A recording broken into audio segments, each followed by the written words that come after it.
தலைமுடியில் dandruff இருக்குது அப்படின்னா அந்த டேண்ட்ரஃப் வந்து உங்களோட தலையணையில் இருக்கும் அப்படின்னா நீங்கள் அந்த மூஞ்சியை வச்சு தூங்கும்போது அந்த தலையில் இருக்கக்கூடிய டேண்ட்ரஃப் அந்த பொடுகுங்கிறது உங்களோட பியர்டுக்கு வர வாய்ப்பு இருக்குது. இச்சிங் வந்துக்கிட்டே இருக்கும். இதை நீங்கள் விட்டுட்டீங்க அப்படின்னா உள்ளுக்குள்ள நிறைய பரவிடும். இது எப்போ தெரிய வரும்னா நீங்கள் பியர்டை கம்ப்ளீட்டாக ஷேவ் பண்ணதுக்கு அப்புறம் பார்த்தீங்கன்னா பெரிய பேட்ச் இருக்கும். This festive season, travel the world with Grand Royal Tours.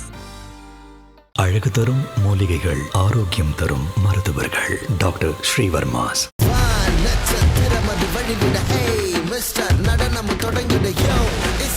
தாடி இல்லாத இடங்களில் முகங்களில் எவ்வளோ நீங்கள் கேர் கொடுக்குறீங்களோ அதை விட ஒரு எக்ஸ்ட்ரா கேர் வந்து தாடி இருக்கக்கூடிய இடங்களுக்கு நீங்கள் கொடுத்தாகணும். ஷேவ் பண்ணும்போதும் சரி, இல்லை ட்ரிம்மர் யூஸ் பண்ணும்போதும் சரி, கொஞ்சம் மேலோட்டமாக பண்ணணும். ரொம்ப டீப்பாக ரஃபாக போட்டு இருக்கக்கூடாது. அது மாதிரி ரேசர் வந்து பார்த்தீங்கன்னா ஆப்போசிட் டேரக்ஷன்லாம் போடக்கூடாது.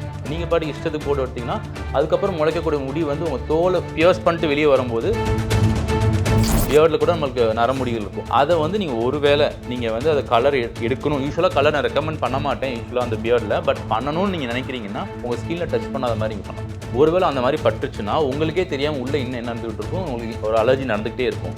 ஸோ கம்ப்ளீட்டாக உங்கள் தாடியெல்லாம் நீங்கள் ரிமூவ் பண்ணி பார்க்கும்போது, எனக்காவது ஒரு நாள் ஷேவ் பண்ண வேண்டிய நிலமை வரும்போது ஷேவ் பண்ணி பார்க்கும்போது கரெக்டாக அந்த சைஸ் என்ன சைஸில் பியர்டு வந்து அதே சைஸில் கருப்பாக ஒரு பேட்ச் இருக்கும்.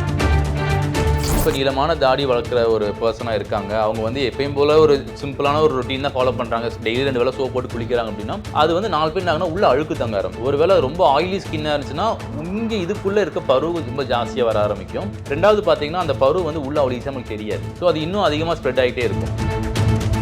இந்த பியர்ட் ஆயிலுங்கிற கான்செப்ட் பற்றி நீங்கள் என்ன நினைக்கிறீங்க? நிஜமாலே ஆயில் தடவுனா வந்துட்டு தாடி நல்லா வளருமா? முதல்ல வந்து ஆயில் அப்படிங்கிற கான்செப்ட் வந்து ஹேர் க்ரோத்துக்கு ஹெல்ப்ஃபுல்லாக இருக்குமானா கண்டிப்பாக எனக்கு தெரிஞ்சில்லை. தாடி வளர்கிறதுக்கு வந்து மேஜராக வந்து பார்த்தீங்கன்னா அந்த இடத்துல ஹேர் ஃபாலிகல்ஸ் இருக்கணும். அந்த ரூட்னு சொல்லக்கூடிய அந்த வேர் இருந்தால் மட்டும்தான் அது வெளியே வரும். வேர் இல்லாத இடத்துல நீங்கள் எவ்வளோ தரவுனாலும் அது வராது. கம்மியான தாடி இருக்கவங்க இந்த ஸ்டைலிங் ப்ராடக்ட்ஸ் யூஸ் பண்ணாங்கன்னா கண்டிப்பாக தோலில் பட்டுரும். ஒருவேளை செட் ஆகுனா கண்டிப்பாக இரிட்டேஷன், இன்ஃப்ளமேஷன் வந்துடும். அது வந்துருச்சு அப்படின்னா ஒன்ஸ் வந்துருச்சு. ஹேர் கேர் ஓகே, இப்போ வந்து பியர்டுக்கும் அதே கேரை நிறைய பேர் எடுக்கிறத பார்க்க முடியுது. அதில் அவங்க பண்ணுற மிஸ்டேக்ஸ்லாம் என்ன அப்படிங்கிறத ஃபஸ்ட்டு தெரிஞ்சுக்கலாமா? அதாவது ஆண்களுக்கு வந்து அந்த தாடின்னு சொல்லக்கூடிய பியர்டு வந்து இன்றைக்கி வந்து பார்த்திங்கன்னா இது வந்து எதனால் வந்து பியர்டு வந்து இன்றைக்கி ரொம்ப ஒரு பிரபலமாக பார்க்கப்படுனா இந்த ஆப்போசிட் செக்ஸில் இருக்கக்கூடிய அந்த பெண்களுக்கு வந்து தாடி வச்சுருக்கக்கூடிய ஆண்களோட ஈர்ப்பு ஜாஸ்தியாகுது. அவங்க ஃபீல் பண்ணுறாங்க எனக்கு வந்து number of women who like men with பியர்டுங்கிறது ரொம்ப ஜாஸ்தி ஆகிட்டு இருக்கு. ஸோ அப்படிங்கிறப்ப அதுக்காகவே சில ஆண்கள் வந்து பியர்டு வளர்க்கணும்னு ஆசைப்படுறாங்க. ஸோ பியர்ட் கேர்னு வரும்போது ரொம்ப சிம்பிள். ஸோ தலையில் இருக்க முடி மாதிரி நம்ம உடம்புல முகத்தில் இருக்க முடிக்கும் நம்ம கண்டிப்பாக கேர் கொடுத்து தான் ஆகணும். ஃபஸ்ட் அண்ட் ஃபார்மோஸ்ட் கேர் வந்து பார்த்திங்கன்னா அந்த ஸ்பேஸ் வந்து நம்மளோட ஸ்கின்னை வந்து அவ்வளோ டச் பண்ண முடியாது. ஏன்னா தாடி வளர்ந்துச்சுன்னா அந்த ஸ்கின்னை உங்களால் டச்சே பண்ண முடியாது. ஸோ நீங்கள் போடுற சோப்போ இல்லை எதுவோ அந்த இடத்துல போய் அவ்வளோ ஈஸியாக போய் அதை டச் பண்ணி க்ளீன் பண்ணாது. ஸோ நீங்கள் வந்து ஃபஸ்ட்டு அதை வந்து அந்த இடத்துல இருக்கிற ஸ்கின்னையும் அந்த இடத்துல இருக்கிற முடியும் ரெண்டு சேர்த்து நீங்கள் வந்து சைமல்டேனியஸாக கேர் கொடுத்து தான் ஆகணும் நீங்கள். ஸோ எப்படி நீங்கள் வந்து ஹேருக்கு வந்து நீங்கள் வந்து ஷாம்பு வாஷ் பண்ணுறீங்களோ அதே மாதிரி வந்து இதுக்கும் நல்ல ஒரு மைல்டு ஷாம்பு வாஷ் போட்டு ரெகுலராக நீங்கள் வந்து அதை வந்து நீங்கள் வாஷ் பண்ணி தான் எடுக்கணும். ஒருவேளை தலைமுடியில் டேண்ட்ரஃப் இருக்குது அப்படின்னா அந்த டேண்ட்ரஃப் வந்து உங்களோட பில்லோ அந்த தலையணையில் இருக்கும் அப்படின்னா நீங்கள் அந்த மூஞ்சியை வச்சு தூங்கும்போது அந்த தலையில் இருக்கக்கூடிய டேண்ட்ரஃப் அந்த பொடுகுங்கிறது உங்களோட பியர்டுக்கு வர வாய்ப்பு இருக்குது. ஸோ அங்கே அஃபெக்ட் ஆகிடும். தலைமுடியிலேயே உங்களுக்கு அப்படியே அப்படியே நம்ம உதிரும் போது அப்படி கொஞ்சம் வெள்ளை வெளியாக விழுகும் இல்லையா, நம்ம அந்த ஸ்னோ ஃப்ளேக்ஸ் மாதிரி விழுகும். பட் ஆனால் பியர்டில் அப்படி இருக்காது. இச்சிங் வந்துக்கிட்டே இருக்கும். இதை நீங்கள் விட்டுட்டீங்க அப்படின்னா உள்ளுக்குள்ள நிறைய பரவிடும். இது எப்போ தெரிய வரும்னா நீங்கள் பியர்டை கம்ப்ளீட்டாக ஷேவ் பண்ணதுக்கப்புறம் பார்த்தீங்கன்னா பெரிய பேட்ச் இருக்கும். அது வரைக்கும் நம்ம கண்ணுக்கு தெரியவே தெரியாது. ஸோ வந்து ஒருவேளை உங்களுக்கு தலையில் டேண்ட்ரஃப் இருக்குன்னா நீங்கள் ஈக்குவல் இம்பார்ட்டன்ஸ் அதே ஆன்டி டேண்ட்ரஃப் ஷாம்பு அந்த பொடுகு யூஸ் பண்ணுற ஷாம்பு வந்து நீங்கள் பியர்ட்லேயும் போட்டு ஜென்டலாக வாஷ் பண்ணிக்கலாம். இது ஃபர்ஸ்ட் நம்பர். செகண்ட் திங் வந்து இப்போ ஹேர் சீரம்ஸ் நம்ம அந்த சாஃப்ட்னஸ் மாதிரி இருக்குல்ல, அது வேணும்னா நீங்கள் உங்கள் பியர்டுக்கு லாங் பியர்ட் அதாவது நீளமான தாடி இருக்கவங்க உங்களோட தோலில் படாத மாதிரி ஒரு மைல்டாக அதை தேய்ச்சி நம்ம அதை சாஃப்ட் பண்ணி நீங்கள் மெயின்டைன் பண்ணிக்கலாம். அப்போ அதே மாதிரி பியர்டை கட் பண்ணும்போது ட்ரிம் பண்ணும்போது ஒரு க்ளீன் ட்ரிம்மர்ஸ் வச்சு நீங்கள் வந்து ஷேவ் பண்ணி ட்ரிம்மர்ஸ் யூஸ் பண்ணிக்கலாம். ரொம்ப முக்கியமான விஷயம் வந்து நீங்கள் வந்து அந்த அதில் வெள்ளை முடி வருது இல்லை, பியர்டில் கூட நம்மளுக்கு நரமுடிகள் இருக்கும். அதை வந்து நீங்கள் ஒருவேளை நீங்கள் வந்து அதை கலர் எடுக்கணும். யூஸ்வலாக கலர் நான் ரெக்கமெண்ட் பண்ண மாட்டேன் யூஸ்வலாக அந்த பியர்டில். பட் பண்ணணும்னு நீங்கள் நினைக்கிறீங்கன்னா உங்கள் ஸ்கின்ல டச் பண்ணாத மாதிரி நீங்கள் பண்ணணும். அது நீளமான முடியாக இருந்தால் மட்டும் பண்ணுங்கள். இல்லைன்னா டெம்பரரி கலர்ஸ் எதுவும் யூஸ் பண்ணாதீங்க. ஏன்னா அந்த டெம்பரவரியாக இருக்கக்கூடிய அந்த நீங்கள் அந்த கலர் டைஸ் யூஸ் பண்ணும்போது என்ன ஆகுனா டெஃபினட்டாக உங்கள் ஸ்கின்ல பட்டுரும். ரொம்ப க்ளோஸாக இருக்குல்ல, தாடியும் உங்களோட தோல் முகத்தோலும் ரொம்ப பக்கத்தில் இருக்குது. நம்மளோட தலைமுடி மாதிரி ரொம்ப டிஸ்டன்ஸில் இல்லை, அது கம்மியான ஒரு க்ரோத் தான் இருக்கும். ஸோ அது ஈஸியாக உங்கள் ஸ்கின்ல பட்ட சான்ஸ் இருக்குது. ஒருவேளை அந்த மாதிரி பட்டுச்சுன்னா உங்களுக்கே தெரியாமல் உள்ளே இன்னும் என்ன நடந்துகிட்டு இருக்கும், உங்களுக்கு ஒரு அலர்ஜி நடந்துகிட்டே இருக்கும். ஸோ கம்ப்ளீட்டாக உங்கள் தாடியெல்லாம் நீங்கள் ரிமூவ் பண்ணி பார்க்கும்போது எனக்காவது ஒரு நாள் ஷேவ் பண்ண வேண்டிய நிலமை வரும்போது ஷேவ் பண்ணி பார்க்கும்போது கரெக்டாக அந்த சைஸ் என்ன சைஸில் பியர்ட் வந்துச்சோ அதே சைஸில் கருப்பாக ஒரு பேட்ச் இருக்கும். ஆக்சுவலி இப்போ எனக்கு என்ன ஒரு டவுட் வருதுன்னா, பேசிக்காக நம்ம தலையில் இருக்கிற முடியும் முகத்தில் இருக்க முடியும் ரெண்டும் ஒரே மாதிரியான முடி தானா, இல்லை இது வேற இது வேற? இது வேறங்கிறது எப்படின்னா, நமக்கு வந்து இந்த முடியை கொஞ்சம் திக்கர் தான். தாடிங்கிறது வந்து நம்மளுக்கு ஆண்கள் இருக்கக்கூடிய தாடியில் இருக்கக்கூடிய முடி வந்து தலையில் இருக்க முடியோட கம்பேர் பண்ணும்போது கொஞ்சம் திக்னஸ் ஜாஸ்தி தான். அது மாதிரி ரஃப்பாகவும் இருக்கும், இவ்வளோ சாஃப்டாகவும் இருக்க வாய்ப்பு இல்லை. அது மாதிரி இதோட க்ரோத் வந்து பார்த்தீங்கன்னா நம்ம தலையில் இருக்க முடிய மாதிரி ரொம்ப ஃபாஸ்ட்டாலாம் வளராது, கொஞ்சம் மினிமலாக தான் வளரும். இது வந்து என்னன்னா, ரெண்டாவது இது வந்து ரொம்ப டீப்பராக தலைமுடியில் இருக்கிறது வந்து கொஞ்சம் டீப்பராக இருக்கும் ஸ்கேல்பில். இது வந்து கொஞ்சம் சூப்பர்ஃபிஷியலாக தான் நம்ம ஸ்கின்ல இருக்கும். அதனால ஷேவ் பண்ணும்போதும் சரி, இல்லை ட்ரிம்மர் யூஸ் பண்ணும்போதும் சரி, கொஞ்சம் மேலோட்டமாக பண்ணணும், ரொம்ப டீப்பாக ரஃப்பாக போட்டு இழுக்கக்கூடாது. அது மாதிரி ரேசர் வந்து பார்த்தீங்கன்னா ஆப்போசிட் டைரக்ஷன்லாம் போடக்கூடாது. ஒரே யூனிஃபார்ம் டைரக்ஷன், எந்த டைரக்ஷனில் முடி வளருதோ அதே டைரக்ஷனில் போட்டு நம்ம இழுக்கணும். நீங்கள் பாட்டு இஷ்டத்துக்கு போட்டு எடுத்திங்கன்னா அதுக்கப்புறம் முளைக்கக்கூடிய முடி வந்து உங்கள் தோலை வந்து பியர்ஸ் பண்ணிட்டு வெளியே வரும்போது குட்டி குட்டி பிம்பிள் மாதிரி ஏதாவது இன்ஃபெக்ஷன் மாதிரி வர வாய்ப்பு இருக்குது. இப்போ நீங்கள் சொல்கிறப்ப சொன்னீங்க வந்து இப்போ நிறைய பேர் வந்து ஒரு மேன்லினஸ்க்காக வந்துட்டு பியர்டு வச்சிருக்கிறாங்க. எக்ஸாம்பிள் சொல்லணும்னா மெச்சூர்டாக நம்மளை காமிக்கணும் அப்படிங்கிறதுக்காக பியர்டு வச்சிருக்கிறாங்க, அப்படி கூட எடுத்துக்கலாம். பட் சில பேர் தான் வந்துட்டு அதில் கான்சென்ட்ரேட் பண்ணுறாங்க. சில பேர் வந்துட்டு ஃபேஸ் வாஷ் பண்ணிட்டு போயிடுவாங்க. ஸோ முகத்துக்கு என்ன சோப்பு போடுறோமோ அதே தான் இங்கேயுமே இருக்கு. But we use shampoo on our hairs, right? நம்ம ஸ்கேல்புக்கு வந்து ஷாம்பு போடுறோம். அப்போ பியர்டுக்கும் ஷாம்பு போடணுமா, சோப்பு போடலாமா முகத்துக்கு? இந்த மாதிரி நிறைய டவுட்ஸ் இருக்கும்ல அவங்களுக்கு.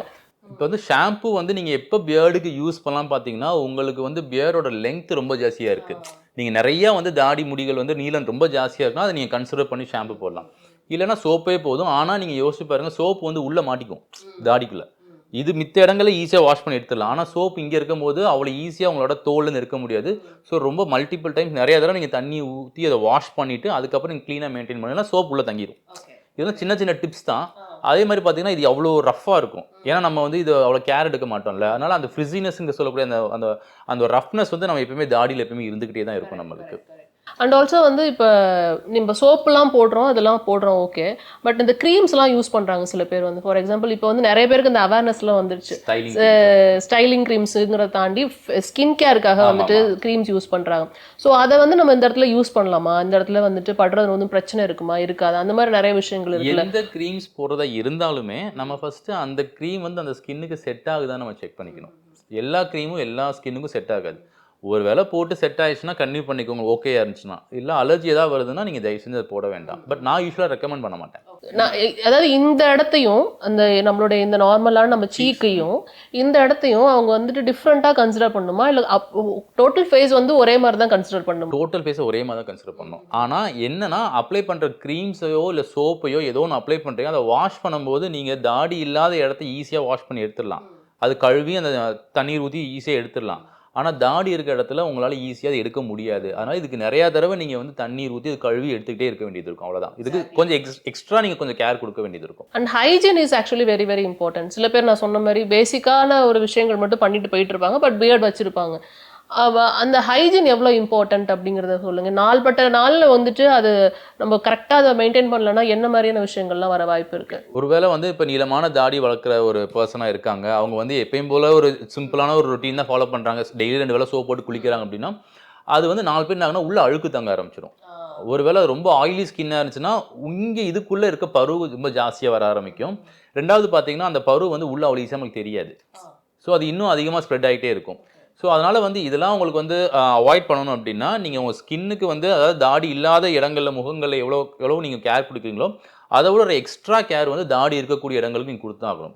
சோப் போடும்போதோ எக்ஸ்ட்ரா வந்து நீங்கள் வேறு ஏதாவது ஆயில் அப்ளை பண்ணுறீங்களோ ஷாம்பு அப்ளை பண்ணுறீங்களோ இங்கே 2 தடவை தண்ணி ஊற்றி கழுவுறீங்கன்னா தாடி இருக்கிற இடத்துக்கு ஒரு 4-5 தடவை தண்ணி ஊற்றி கழுவணும். ஏன்னா அந்த ஸ்கின் உள்ளே இருக்குது இல்லையா, அதில் வந்து கம்ப்ளீட்டாக வாஷ் பண்ணி எடுக்கணும். நீங்கள் போடுற சோப்போ ஷாம்போ ஆயிலோ பார்த்தீங்கன்னா அது முடியோடு சேர்ந்து உள்ளே ஒட்டிக்க சான்சஸ் நிறையா இருக்குது. அது உள்ளே ஸ்டிக் ஆகிக்கிறோம். ஸோ இங்கேனா நம்ம ஈஸியாக தொடச்சி எடுத்துடலாம், இல்லை வாஷ் பண்ணி எடுத்துடலாம். பட் உள்ளே இருக்கிறது வந்து நம்ம கம்ப்ளீட்டாக நீங்கள் எடுக்கணும்னா இந்த ஸ்கின் நம்ம தாடி இல்லாத இடங்களை நம்ம யூஸ் பண்ணுற அந்த டெக்னிக்கோட கொஞ்சம் எக்ஸ்ட்ராவாக கொஞ்சம் டைமும் நம்ம ஸ்பெண்ட் பண்ணி எடுக்க வேண்டியது இருக்கும். நிச்சயமா. அண்டு இந்த காலகட்டத்தில் எடுத்துக்கிட்டோம் அப்படின்னா முன்னெல்லாம் வந்து கல்யாணக்கிறப்ப வந்து ஃபுல் ஷேவ் பண்ணிட்டு தான் உட்காருவாங்க. இப்போ வந்துட்டு அதுக்குமே ஒரு ஸ்டைலிங் பண்ணிட்டு தான் வந்து உட்காரத நம்மளால பார்க்க முடியுது. அப்படிங்கிறப்ப நிறைய பேர் அதில் கிரேஸாக இருக்காங்க. ஆனால் அதுக்கான மார்க்கெட்டும் இங்கே அதிகமாகிடுச்சு. பியர்ட் ஆயில், பியர்ட் ஸ்டைலிங் சம்மந்தமான விஷயங்கள்லாம் நிறைய ஆயிடுச்சு. இந்த பியர்ட் ஆயிலுங்கிற கான்செப்ட் பற்றி நீங்கள் என்ன நினைக்கிறீங்க? நிஜமாலே ஆயில் தடவுனா வந்துட்டு தாடி நல்லா வளருமா? முதல்ல வந்து ஆயில் அப்படிங்கிற கான்செப்ட் வந்து ஹேர் க்ரோத்துக்கு ஹெல்ப்ஃபுல்லாக இருக்குமானா கண்டிப்பாக எனக்கு தெரிஞ்சு இல்லை. பிகாஸ் ஆயிலுங்கிறது என்னென்னா வந்து பார்த்தீங்கன்னா அது வந்து ஒரு நேச்சுரல் கண்டிஷன் தான் சொல்லுவாங்க. நம்ம முடி வந்து பின்னல் அந்த டேங்லிங் எஃபெக்ட் சொல்லுவாங்கல்ல, முடி சிக்கு விழுகாமல் இருக்கிறதுக்காக வந்து ஒருவேளை நம்ம அது அந்த முடியில் வந்து நம்ம எண்ணெயை தடவிட்டோம் அப்படின்னா அந்த ஒரு ரிப்பல்ஷன் ஃபோர்ஸ் இருக்கும். அது 2 முடியும் ஒட்டிக்காமல் தன்னைத்தானே வந்து தள்ளி வச்சுக்கிட்டே இருக்கும். அதனால அந்த கூந்தலில் சிக்கு விழுகாது. இதுதான் வந்து பார்த்தீங்கன்னா அந்த காலத்தில் வந்து நம்ம யூஸ் பண்ண ஆரம்பிச்சது. தேங்காய் அதுக்கு தான் யூஸ் பண்ணாங்க. அந்த காலத்தில் பார்த்தீங்கன்னா ஆண்கள் பெண்கள் இருவருக்குமே நீளமான கூந்தல் இருக்கும் நம்மளோட பண்டைய காலத்தில் பார்த்தீங்கன்னா. ஸோ அப்போ என்ன ஆயிடுச்சு அப்படின்னா அவங்களும் என்ன பண்ணாங்க, அது சிக்கு உழுகாமல் இருக்கிறதுக்காக தேங்காய் தடவி அதை மெயின்டைன் பண்ணிருந்தாங்க. இது நாளை பின்ன என்ன ஆயிடுச்சுன்னா தேங்காய் தடவுங்கிற எல்லாத்துக்கும் நீளமான முடி இருக்கும் அப்படிங்கிற ஒரு கான்செப்ட் வந்துருச்சு. அதுதான் ஆக்சுவல் கான்செப்ட். பட் என்ன தடவைனாலும் நம்மளுக்கு வந்து கூந்தல் நிறைய நீளமான முடி வளருமான்னு பார்த்தீங்கன்னா ரொம்ப ரொம்ப குறைந்த சதவீதம் அதோட கான்ட்ரிபியூஷன் இருக்கும். இப்போ ஒரு ஆயுர்வேதிக் எண்ணெய் எதை யூஸ் பண்ணுறீங்கன்னா அது ஒரு டைம்லெஸ், அது ரொம்ப மினிமலான எஃபெக்ட் தான் கொடுக்குமே தவிர மேஜராக உங்கள் ஹேர் ஃபாலை ஸ்டாப் பண்ணி நீளமான கூந்தல் வளர்கிறதுக்கு ஹெல்ப்ஃபுல்லாக இருக்குமானா சான்சஸ் ரொம்ப கம்மி தான். ஸோ அதனால் வந்து பியர்ட் ஆயில் யூஸ் பண்ணி அந்த இடத்துல முடி வளருமான்னு கேட்டிங்கன்னா ரொம்ப டவுட்ஃபுல் தான். ஏன்னா நீங்கள் தாடி வளர்கிறதுக்கு வந்து மேஜராக வந்து பார்த்தீங்கன்னா அந்த இடத்துல ஹேர் ஃபாலிகல்ஸ் இருக்கணும். இப்போ வந்து அந்த ஒரு ஆண்மகனுக்கு வந்து பார்த்தீங்கன்னா அங்கேருந்து முடி வளரக்கூடிய அந்த துவாரங்களில் வந்து அந்த முடி அந்த ரூட்னு சொல்லக்கூடிய அந்த வேர் இருந்தால் மட்டும்தான் அது வெளியே வரும். வேர் இல்லாத இடத்துல நீங்கள் எவ்வளோ தடவினாலும் அது வராது. அதனால் பியர்ட் ஆயில் தடவி வருது அப்படின்னா அது வந்து ரொம்ப டவுட்ஃபுல் தான். அது ரொம்ப சான்சஸ் ரொம்ப கம்மி தான். நான் ஏன் இதை கேட்குறேன்னா நிறைய பேருக்கு நல்லா அடர்த்தியாக வந்துடும். பட் சில பேருக்கு வந்துட்டு அங்கங்கே வந்துட்டு முடி இருக்கும். எக்ஸாம்பிள் கம்பேர் பண்ணணும்னா வந்துட்டு இப்போ வரைக்கும் நிவின் பாலி மாதிரி பியர்ட் வேணும்னு நினைக்கிறவங்க நிறைய பேர் இருக்காங்க. ஸோ அதுக்கான முயற்சியில் ஈடுபடுறவங்களுக்கு என்ன மாதிரி டிப்ஸ்லாம் நீங்கள் கொடுக்கணும்னு ரொம்ப டெஸ்பரேட்டாக இருக்காங்க அப்படின்னா வந்து ஒரு சில பேர் வந்து கேட்பாங்க, என்னோட ஃபீல்டு வந்து நான் பியர்டு வச்சிருந்தா தான் நல்லா இருக்கும் அப்படிங்கிற ஃபீல்டு. அந்த மாதிரி கேட்குறவங்களுக்கு வந்து பார்த்தீங்கன்னா யூஸ்வலாக நம்ம என்ன பண்ணுவோம்னா நம்ம ஒரு ஹேர் சீரம், அதாவது க்ரோத் சீரம் மாதிரி மைல்டு அதை கொடுத்து பார்ப்போம் எதாவது ஸ்டிமுலேட் ஆகுதான்ட்டு. மோஸ்ட்லி எனக்கு தெரிஞ்சு ஸ்டிமுலேட் ஆகாது. ஏன்னா அவ்வளோதான் ஹேர் ஃபாலிகல்ஸ்னால் அவ்வளோதான், அந்த வேறு அவ்வளோதான் இருக்குன்னா அவ்வளோதான் இருக்கும். அது வந்து ஒருவேளை வரணும்னா 15-20 வயசுல நமக்கு தெரிஞ்சிடும், வர வேண்டியது அப்போவே வந்திருக்கும். அதுக்கப்புறம் வரலன்னா 25 வயசு வரைக்கும் வெயிட் பண்ணி பார்க்கலாம். அதுக்கப்புறம் வராதுன்னா மோஸ்ட்லி வராது. மேபி ஒரு 30 வயசுக்கு அப்புறம் மைல்டாக 1-2 வெளியே வருமே தவிர அந்த 20 வயசுக்குள்ளே தெரிஞ்சிடும் நம்மளுக்கு. நீங்கள் மேக்ஸிமம் வெயிட் பண்ணி பார்க்கணும், 25 வயசு வரைக்கும் வெயிட் பண்ணி பார்க்கலாம். இது தாடியை வந்து நம்ம அதையும் மீறி டெஸ்பரேட்டாக கேட்பாங்க, எனக்கு ரொம்பலாம் வேண்டாம், எனக்கு அட்லீஸ்ட் எனக்கு இந்த மீச கீழே மட்டுமா வச்சு கொடுங்கன்னு கேட்குறவங்களா பியர்ட் டிரான்ஸ்பிளான்ட்னு சொல்லக்கூடிய டெக்னிக் இன்னைக்கு இருக்குது. ஸோ அதை நிறைய டாக்டர்ஸ், டெர்மட்டாலஜிஸ்ட், ஸ்கின் டாக்டர்ஸ்லாம் பண்ணுறாங்க. ஸோ பியர்டை டிரான்ஸ்பிளான்ட் பண்ணிக்கலாம். அது ஒரு சிம்பிள் செஷன் தான். பண்ணால் ரொம்ப அதாவது ஒரிஜினல் தாடி அளவுக்கு இல்லாட்டினாலும் உங்களுக்கு தாடியே இல்லாமல் இருந்ததை விட கொஞ்சம் பெட்டராக இருக்கும். ஆப்வியஸாக லைட்டாக இருக்கும். ஸோ ஒரு ஃபோட்டோஸ் பார்க்கும்போது நேரில் பார்க்கும்போது டெஃபினட்டாக ஒரு டிஃப்ரென்ஸ் தெரியும் அதில். ஸோ அதுவே லாஸ்ட் ஆப்ஷனாக தான் வச்சுக்கணும் பியர்ட் டிரான்ஸ்பிளான்ட்டுமே. எடுப்புலேயே பியர்ட் டிரான்ஸ்பிளான்ட் பண்ண அவசியம் கிடையாது, லாஸ்ட் ஆப்ஷனாக வச்சுக்கலாம். அதுவும் பார்த்தீங்கன்னா 100% அந்த நேச்சுரல் தாடி மாதிரி இருக்குமா இருக்காது. ஓகே, ஒன்றுமே இல்லாததுக்கு இது கொஞ்சம் ஓகே பெட்டர் அப்படிங்கிற ஸ்டேஜில் நம்ம இருக்கலாம். அண்ட் ஆல்சோ வந்து இங்கே ஸ்டைலிங் மிஸ்டேக்ஸ்னு சில விஷயங்கள் இருக்குது. இந்த தலைக்கு யூஸ் பண்ணுற அதே சீப்பை வந்துட்டு பியர்டுக்கு யூஸ் பண்ணுறதா இருக்கட்டும், இங்கே என்ன மாதிரியான மிஸ்டேக்ஸ்லாம் நடக்குதுன்னு நீங்கள் நினைக்கிறீங்க? ஸ்டைலிங்கை பொறுத்த மட்டும் பியர்டுக்கு யூஸ் பண்ணுறதும் ஹேருக்கு யூஸ் பண்ணுறதும் ஒரே ப்ராடக்ட்ஸ் தான் கேட்டிங்கன்னா யூஸ் பண்ணலாம் தான். ஆனால் அங்கே ஸ்கேல்பில் இருக்கக்கூடிய அந்த தலையில் இருக்கக்கூடிய தோல் வந்து ரொம்ப திக்கான இது. அதுக்குன்னு தனி ஆம்பியன்ஸ் இருக்குது, அது இந்த மாதிரிலாம் மெயின்டைன் பண்ணும் அப்படின்ட்டு. ஆனால் அதே இது உங்களுடைய வந்து முகத்தில் இருக்கக்கூடிய தோல் வந்து ரொம்ப மென்மையான தோல், தலையில் இருக்கக்கூடிய தோலோட மென்மையான தோல். அதில் பட்டுச்சுன்னா கண்டிப்பாக அலர்ஜியோ இரிட்டேஷனோ ஏதோ ஒன்று நடக்க நிறைய வாய்ப்பு இருக்குது. ஸோ அப்படி பட்டுச்சுன்னா அதை ஃபேஸ் பண்ணக்கூடியது நம்ம தான். ஸோ ஏன்னா இதில் யார் வந்து எஸ்கேப் ஆவான்னு பார்த்தீங்கன்னா நீளமான தாடி இருக்கவங்க இருக்குது பார்த்தீங்களா, அவங்க தான் எஸ்கேப் ஆவாங்க. ஏன்னா அவங்க வந்து அந்த முடியில் மட்டுமே அப்ளை பண்ணிட்டு விட்டுருவாங்க. தோலில் படுறதுக்கு வாய்ப்புகள் ரொம்ப கம்மி. ரொம்ப கம்மியான தாடி இருக்கவங்க இந்த ஸ்டைலிங் ப்ராடக்ட்ஸ் யூஸ் பண்ணாங்கன்னா கண்டிப்பாக தோலில் பட்டுரும். ஒருவேளை செட் ஆகனா கண்டிப்பாக இரிட்டேஷன், இன்ஃப்ளமேஷன் வந்துடும். அது வந்துருச்சு அப்படின்னா ஒன்ஸ் வந்துருச்சுன்னா திரும்ப வரதுக்கு வாய்ப்புகள் இருக்குது. ஸோ அதை நம்ம அடுத்த தனியாக ட்ரீட் பண்ண வேண்டியது இருக்கும். இது பாயிண்ட் நம்பர் 1. ரெண்டாவது வந்து மிஸ்டேக் என்ன பண்ணுறாங்க பார்த்தா, ஒருவேளை அவங்களுக்கு பொடுகு இருக்குது, பொடுகு தொந்தரவு இருக்குன்னா அதே சீப்பை தூக்கி தாடியில் போட்டாங்கன்னா நீங்களே தலையில் இருக்க பொடுகு வந்து தாடிக்கு நீங்களே ட்ரான்ஸ்ஃபர் பண்ணுறீங்க. ஸோ சும்மா இருந்ததை தூக்கி நம்ம கீழே வச்ச மாதிரி நம்மளே வச்ச மாதிரி இவங்களே எடுத்து வச்சுக்குவாங்க. அப்போ தாடியில் வளரும் போது பொடுகு ஈஸியாக அவங்களுக்கு வெளியே தெரியாது. ஒருவேளை ஸ்கின்னுக்கு வெளியே அந்த தாடிக்கு வெளியே எக்ஸ்டர்ன் ஆனால் மட்டும் தான் தெரியும், இல்லைன்னா உள்ளுக்குள்ள அதை பாட்டு வளர்ந்துகிட்டே இருக்கும். நமக்கு எப்போ தெரிய வரும்னு பார்த்தீங்கன்னா ரொம்ப ஜாஸ்தியாக வளர்ந்து அந்த எனக்காவது ஒரு நாள் அதை ஷேவ் பண்ணி எடுக்கும்போது பார்த்தீங்கன்னா ஒரு பெரிய பேட்ச் இருக்கும் உள்ள. நீங்கள் நல்லா யோசிச்சு பாருங்க, நம்ம தாடி கழுவும் போதே பாருங்கள், நம்ம வந்து இங்கே இருக்க சோப்பில் ஈஸியாக போயிடும், ஆனால் தாடிக்குள்ளே சோப்பு இருக்கும், அதை நம்ம கழுவ மாட்டோம், அப்படியே தொடச்சி எடுத்துருவோம். நிறைய பேர் பண்ணுவாங்க. அது ஒரு பெரிய மிஸ்டேக். இது பார்க்குறவங்களுக்கு நிறைய டவுட்ஸ் இருக்கும்ல. இப்போ ஃபார் எக்ஸாம்பிள் வந்துட்டு இதே மாதிரி ஷார்ட் பியர்டு வச்சுருப்பாங்க, பெரிய பெரிய ஆக்டர்ஸும் வச்சுருப்பாங்க. அவங்களுக்கு மட்டும் எப்படி பிளாக்காக இருக்குது? இப்போ ஸோ பியர்டுக்குன்னு தனியாக டையெல்லாம் வந்திருக்கிறதுனால பார்க்க முடியுது.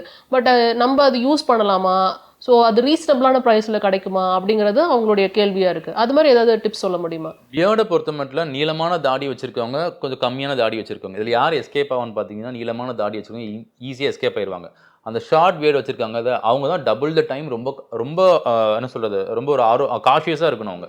ஏன்னா அவங்க வந்து பண்ணக்கூடிய ஒவ்வொரு விஷயமும் அவங்க தோலுக்கும் அவங்க முடிக்கும் டிஸ்டன்ஸ் ரொம்ப கம்மி, பக்கத்தில் இருக்குது. நீ எது இப்போ அவங்க முடிக்க பண்ணாலும் அது அப்படியே தோலில் பாதிக்க தான் செய்யும். ஸோ அவங்க ரொம்ப டபுள் காஷியஸாக இருக்கணும். அவங்க வந்து எதையுமே ஒரு அவேர்னஸோடு பண்ணிக்கிட்டே இருக்கணும். ஸோ அதனால் வந்து என்னென்னா பியர்டுக்குன்னு பார்த்தீங்கன்னா தனியாக வந்து டைஸ் இருக்குன்னா இருக்குது. பியர்ட் டைஸ் அந்த ஸ்கின் சென்சிட்டிவாக இருக்கக்கூடாதுக்காக. பட் அந்த அளவுக்கு நம்ம ஊரில் வந்து இதை ஒரு பார்த்து யூஸ் பண்ணுற அளவுக்கு நம்ம ஊரில் அவேர்னஸ் இல்லை. முடிக்கு போடும்போது சேர்த்து அப்படியே தாடிக்கும் போட்டுக்கிறாங்க. இது வந்து ஒரு தப்பான விஷயம் ஆக்சுவலி. அண்ட் ரெண்டாவது வந்து எக்ஸ்பென்சிவ் ப்ராடக்ட்ஸ் இருக்குன்னா கண்டிப்பாக கொஞ்சம் இது வந்து நம்மளோட நெசசிட்டி, நம்மளோட நீடை பொறுத்து அதோட ப்ராடக்டோட ரேட் இன்க்ரீஸ் ஆக தான் செய்யும். ஸோ இது கொஞ்சம் எக்ஸ்பென்சிவ் தான்.